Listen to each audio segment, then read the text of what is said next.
but not to worry. Yeah, so basically One for the World is a movement of people that are changing charitable giving to end extreme poverty. So basically, I think what's really cool about One for the World is that we're different from other charitable organizations because our goal isn't just to raise money for a specific cause. Obviously, raising money is part of it, but it's also that we have much broader and bigger ambitions.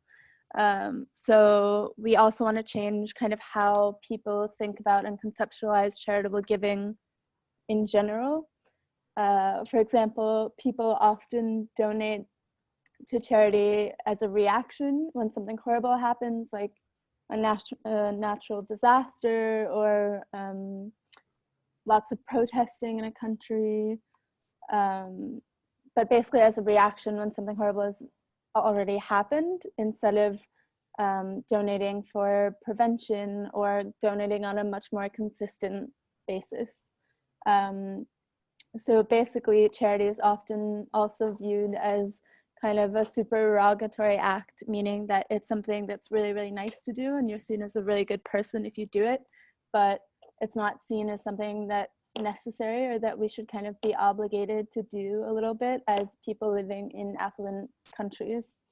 So part of what One for the World does, along with raising money, is to try and change how we think about charitable giving and make it more consistent and for a very long time instead of erratic in small amounts, basically. And also the other really cool thing about One for the World is that we're all about community. So it's not the kind of situation where you donate to a big international charity and you never get to talk to or meet anyone from there or any of the people you're helping. But at One for the World, we're a movement of people that are all like really excited and care a lot about the same issues and care about helping people. So joining One for the World and taking the pledge, it's not just about giving our money away to help people that you've never met. It's also about meeting a bunch of really lovely, like-minded people.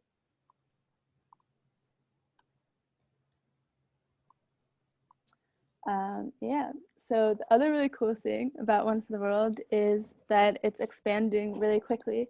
So it started at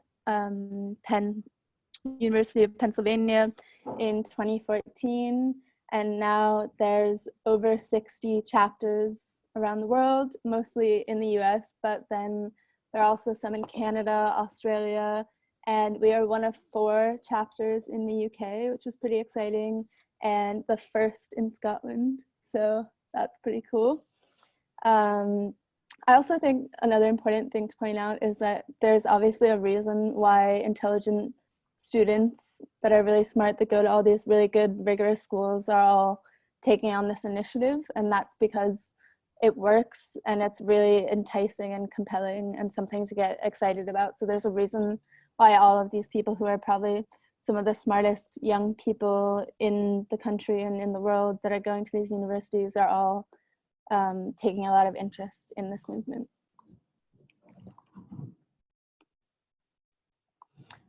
So just a little blueprint of what we're going to be talking about today. First, we're going to talk a little bit about the problem that we're trying to deal with, which is global extreme poverty and all the suffering that comes with it. And then we're going to talk about One for the World's solution to that, which is how you can give effectively to make your money go further. And then what that actually means in terms of where you put your money and which charities are the most effective and how we know this. And then finally, we're going to talk about the pledge and why we give 1%, which is kind of our devised mechanism for how we think charitable giving should be done to get the most out of it while also not having a huge damper on any of our lives. And then obviously at the end there's going to be a big Q&A where we hope you'll ask lots of questions because we like answering questions, and we'll tell you a bit more about some other events we have on this semester. But by the way, if you think of any questions at all during the time that we're speaking, you can just pop them in the chat, either privately to me or Adam or the public chat, and we'll answer them at the end, so you don't forget.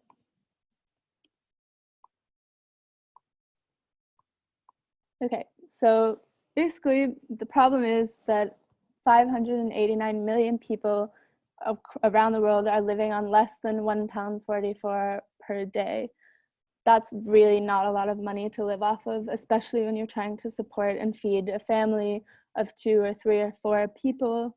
And just to give you some perspective, you know, that's about half of one Tesco meal deal, which one of us might run to get for lunch from the library, and that's what people are living off of for 4 or 5 people every day.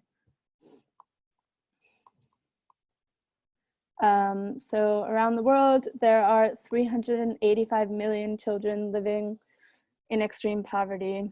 And basically what that means is that about 15,000 children die every single day from preventable poverty-related causes. And I think obviously that's a really, really striking statistic, and that should hit you hard. The key word here on the positive side is preventable. So these are problems that we actually know how to solve.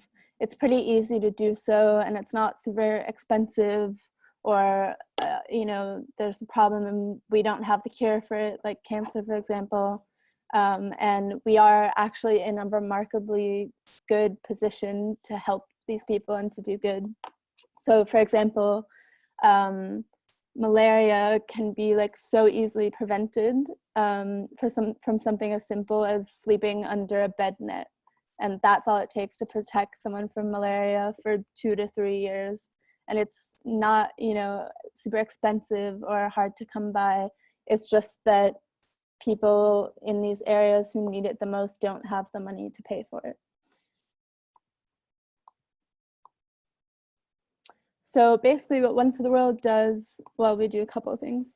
So we're trying to bridge this gap between what we can do to save lives and what people can afford.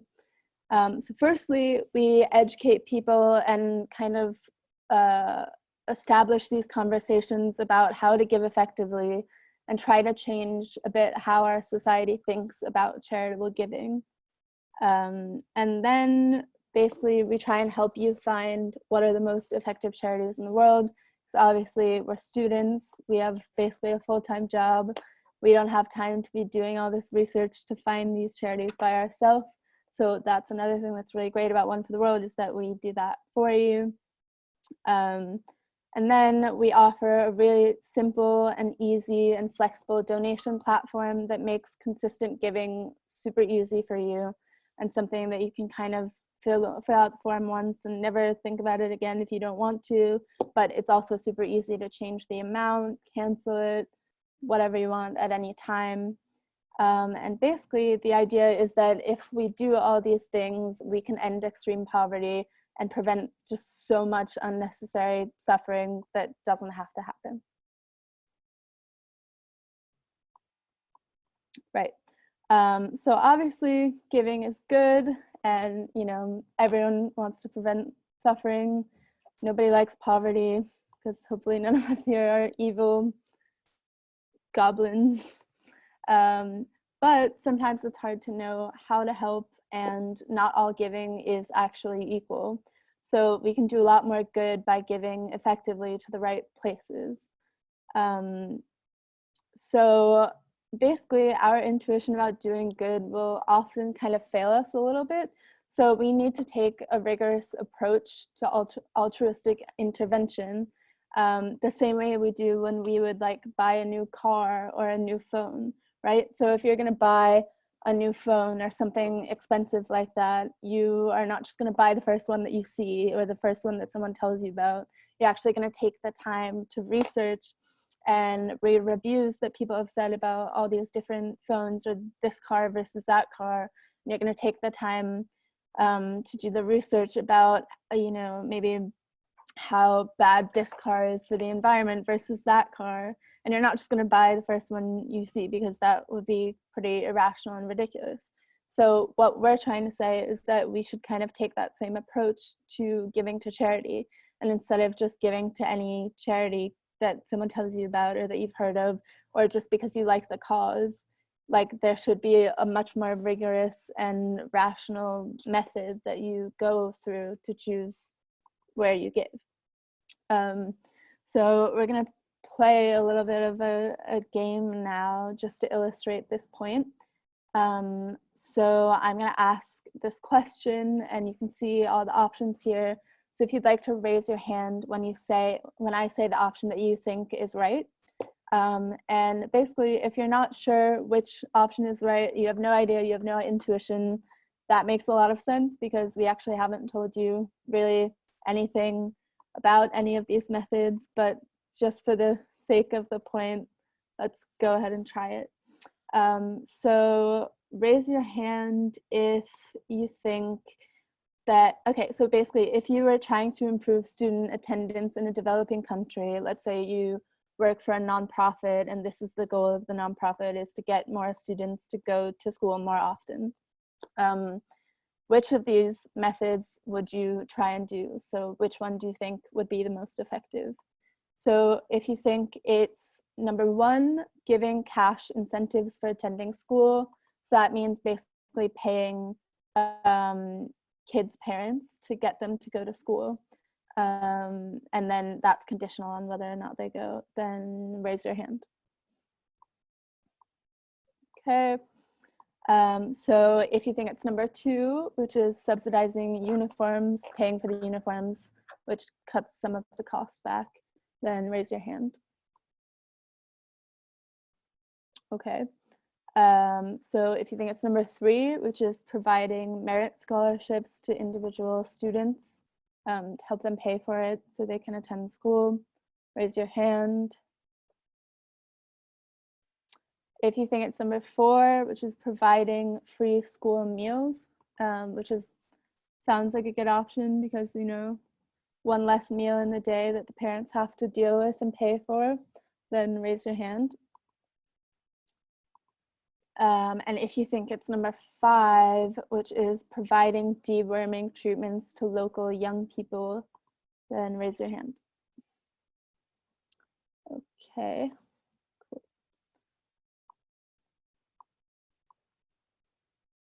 Cool. So basically, as it turns out, while school meals are more than 3 times more effective than cash incentives, deworming is actually more than 300 times more effective than the other options. That's like pretty crazy. And what that means is if you donate £1 to conditional cash transfers, this is literally just as good as donating £300 to deworming. So when you think about it like that, it seems like a no-brainer, right?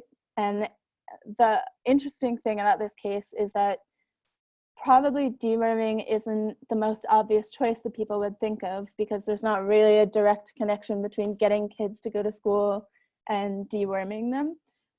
But when you go and you look at the numbers and you actually do the research, it turns out that kids like can't go to school if they have worms, obviously. And if you deworm them, it actually has like a lasting effect for years. And so that's another reason why this kind of intervention is cool, because it's kind of killing 2 birds with 1 stone, right? So it's helping all of these people get dewormed and get healthy, but then at the same time, it's creating more long-lasting change because it allows these kids to stay in school for much longer, which in turn allows them to have more job opportunities. And then over time, this will decrease the number of people in general living in extreme poverty in those areas. So it's just like so much more effective. And that's kind of just one example of why it's important to do the research and to give to the charities that are the most effective. So now Adam's going to tell you a little bit more about effective giving. Yeah, so that little experiment shows that, you know, some charities are more effective than others. But then the obvious question is which ones are the most effective? So to work this out, One for the World works with GiveWell, which is the best charity evaluator. So they have this really rigorous kind of evidence-based process. And using that, they've found some of the world's most effective charities. And because they've got this high standard of evidence, we know that it works. So as of this year, obviously the world changes, so the recommendations change. But these are the current top 5 recommended charities based on GiveWell's recommendations. They're all really amazing. I'm going to talk a bit about GiveDirectly, just to pick one of them. So the way GiveDirectly works is they find the families most in need in the world, largely based in Kenya and Uganda. And then, so the question is, what's the best way to help families who are living in extreme poverty? Turns out one of the most effective ways is to just give them money. So every family's situation is different, and the expert in any lived experience is the person who's living that experience, the families themselves. And so by giving money, we avoid the kind of classic trap of charity of, rich Westerners like muscling in and saying, here's what you need. And instead it's empowering people to help them improve things themselves. And it cuts out the middleman. So normally when you give to charity, that then, buys some products and they have to get delivered, or, there's a lot of personnel involved. With this, you just give money to people, and it turns out it's really effective. So families are able to make big investments like roofing their houses and starting small businesses. You can actually, if you go on GiveDirectly's website, you can see there's a blog where they post live, like unfiltered, just text messages from people who received the money and saying what they did with it. And it's really interesting, actually. And then it's one of the best studied areas of development studies. So there's loads of really rigorous evidence for this. And it shows that in the long run, over like decades, villages that have had this kind of direct cash transfer intervention end up doing economically much better. So that it's an example of like just a very targeted change having like these bigger systemic effects kind of thing. So that's the best charities as far as we know. So how was the best way to give to them? So the idea of One for the World, this is a brand new society that you're all now attending, is to encourage people to take the pledge. And the pledge says, I pledge to give 1% of my income after I graduate to the world's most effective charities. So we know that most of us aren't earning at the minute because we're students, but we do want to improve the world. So the idea is right now, while we care about it, we can pledge to start giving at a future date, probably after you graduate. So we've got this website which kind of does all this for you. And it lets you just choose the charities. Either you can choose specific charities of our top picks that you're really interested in, or you can just choose the whole bundle, and then that'll update every year as the recommendations update. And it's easy, it's just like an online payment. And as I was saying before, you can change or cancel it at any time. So that's kind of our big mission as a society, is to encourage people to take this pledge. Like, here's kind of why we decided to take this pledge and why we think it's a great idea for other people at St Andrews too. So basically, as St Andrews graduates, we can afford it. So it's not a great sum. You can think of it as you're living on 99% of your income and choosing to give away 1%. But that amount of money can really save lives. So here's some numbers, depending on which charity you give it to, what kind of impact that can have. So for example, you can deworm, this is on an annual basis. So each year you could deworm 1,480 children, which is pretty crazy, from for the price of 9 Pablos a month, which, to be honest, no one should be drinking anyway. And the good news is, because it's 1%, it's relative to your income. So if you're going into a really high paid job, then that's great, and you can that'll be a larger sum. But if you're not earning so much, then that's fine too. It kind of flexes up and down depending on how much you're earning. And obviously, as we say, you can change it. So does this work is the question. And it looks like it really is working. This is why we're so excited about this, because so this is One for the World all of its chapters all across unis across America, and the new one's just opening in the UK now. And this graph, the idea is to show you how fast it's growing. It's growing really fast. Ella doesn't like graphs, so she said to tell you that basically the important number is that $1 million have just been pledged. So it's kind of an exciting moment to be getting sort of joining this movement.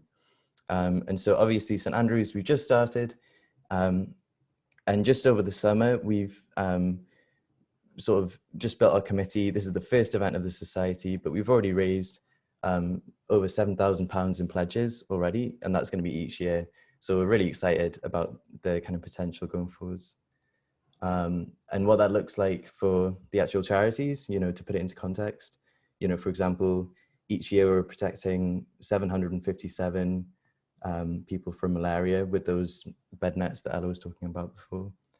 And if some of you decide to take the pledge, then this number is going to be even bigger. So how can you get involved in this movement? Obviously the first thing, we've been talking about this for the last half hour, you can take this pledge. So pledge to give 1% of your income to the world's most effective charities after you graduate. And as Ella was saying, it's a movement. So by doing that, you kind of join this community of people who are really excited about this in whatever capacity you want. You know, you don't have to do anything. If you're really excited about it, you can become an advocate. And advocates, the idea is, we think this is an idea that a lot of people in St. Andrews would be really interested in. And so our advocates are people who are excited about it to tell their friends and their sports clubs and their societies to just have those conversations and see if people are interested in this. Because we're brand new, we'd love to hear about friends who you think might be interested in this. And also we're hoping to run some really cool speaker events this semester. So if you know of anyone who talk on the topics of like effectiveness in philanthropy or like the philosophical issues or anything related to that, we'd love to hear about that. And if you've heard this, and obviously we've given you a lot of information right now, like maybe you want to think about it a little bit and maybe you've got some questions. We're going to have questions after this talk, but also if you think of stuff over the next few days or weeks, you can send us a message either on Facebook or Instagram, or get in touch with someone on the committee who you know. And we'd love to have a chat, either setting up a call or messaging, I guess. So the point of this slide is to give you time to type questions in the chat, so if you'd like to, you can either raise your hand if you want to say them out loud, or you can just type a message in the chat. But just to give you time to do that. So to recap, we talked about how there's this immense problem of extreme poverty around the world.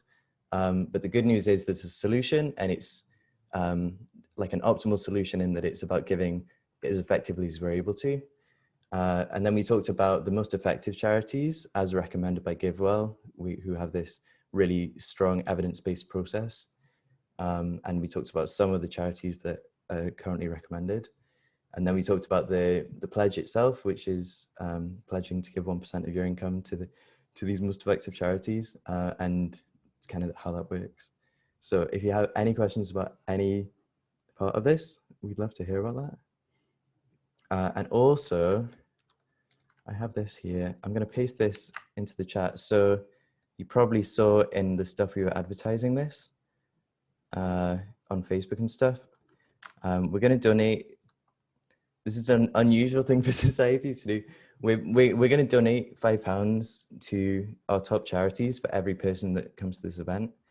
So if you could fill out this form, if you're on the committee, you don't need to fill it out because we already know you, but we'd love to, because we're brand new, we want to work out how to do this better, and to to improve for next time. So we'd love to hear what you think. So I pasted the link to the form in the chat there. But yeah, does anyone have any questions? Paige says, what currencies can we pledge in currently? So at the moment, you can pledge in dollars. That is going to change really soon. So I think they're adding it right now. In fact, let me just put the Ella, could you just put a link to the pledge in the chat actually, so people can have a look if they're interested. So at the moment you can pledge in dollars, but by like October, I think you can switch that over to pounds. We'd encourage you, if you're interested in doing it, I would do it right now, because you don't have to remember to do it later. Yeah, and it doesn't really matter that much like when you do it, because you can change it at any point. So even if you want to do it right now for £2, whatever amount it is, as like a placeholder, and then once you've graduated and you know a little bit more like what your salary is like and how much expendable income you have, you can change it at any point. But like if you do want to do it, you should do it now, because you're not going to remember to do it in 3 years, and it doesn't make a difference anyway. Yeah, so the idea is, like, we don't think about these kind of problems very often, but while we're not thinking about them, they're still happening. And so, while, in the moment, while you're excited about these ideas, you can make the commitment now so that you keep doing good by giving on a regular basis, even when you're not thinking about it. Any other questions?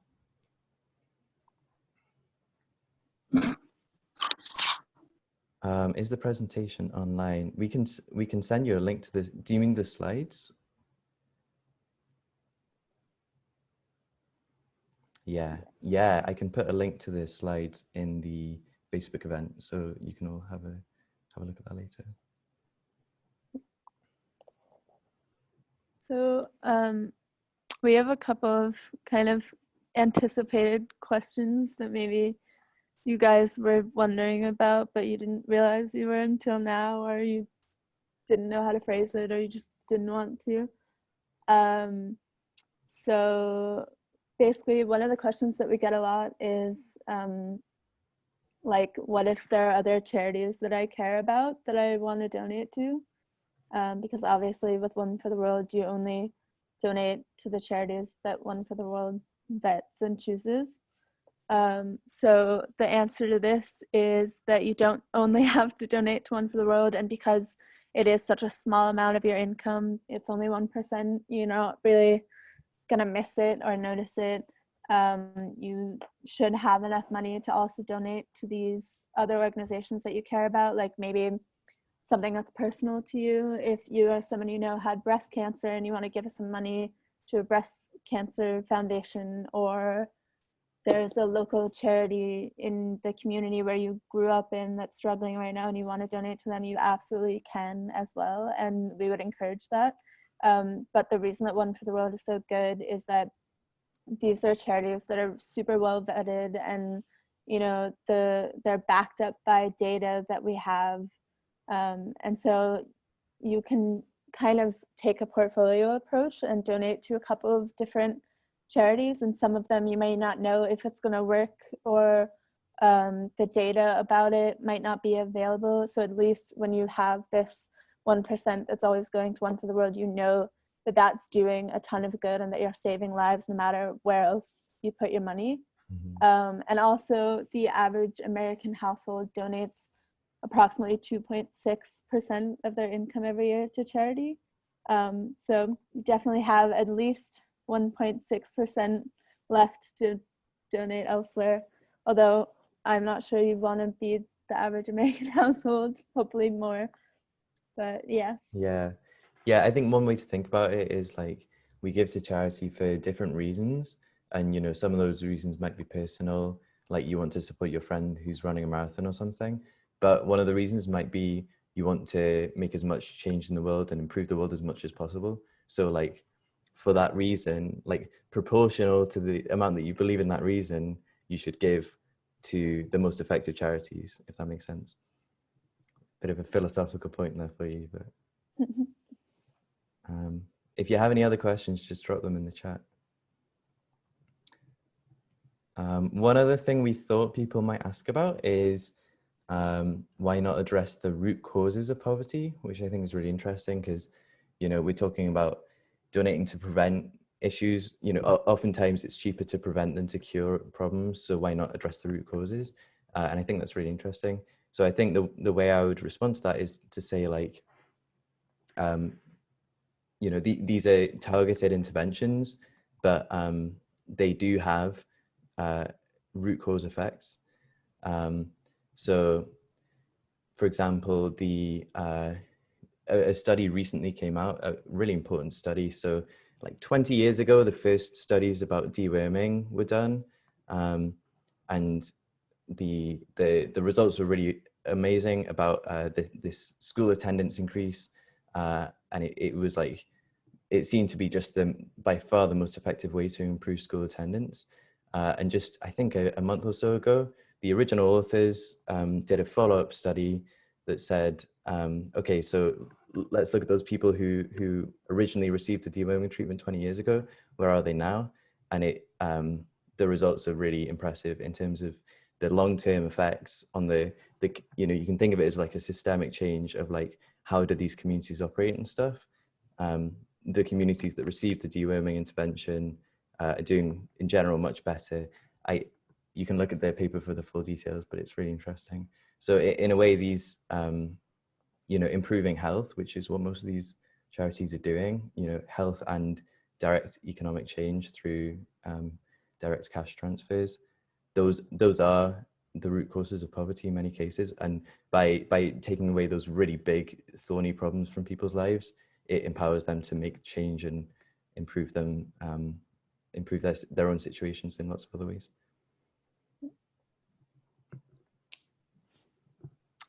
So Irene asked, will this recorded be available? I guess we can, yeah? Yeah, definitely. Yeah, we can put it on YouTube. Yeah, and then we can send it to you guys. And Paige asked, do you have to go to St. Andrews to pledge via the St. Andrews website page? No, you don't. Yeah, you can send this link to anyone who you think would be interested. It could be your mom or your mailman, whoever.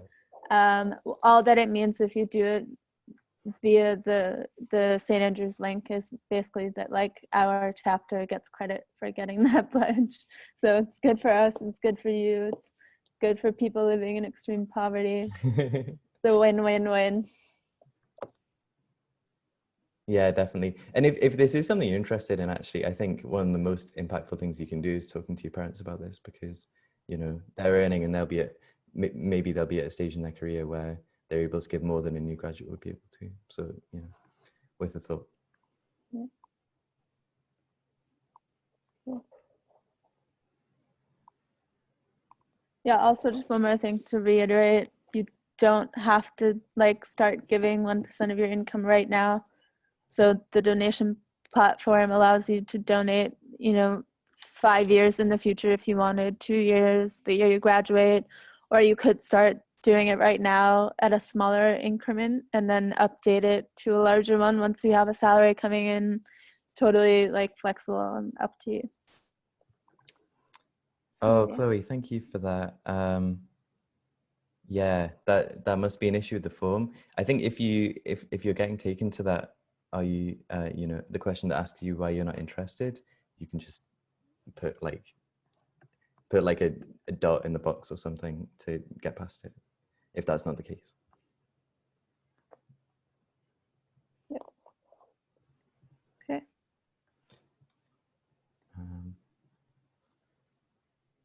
No more questions?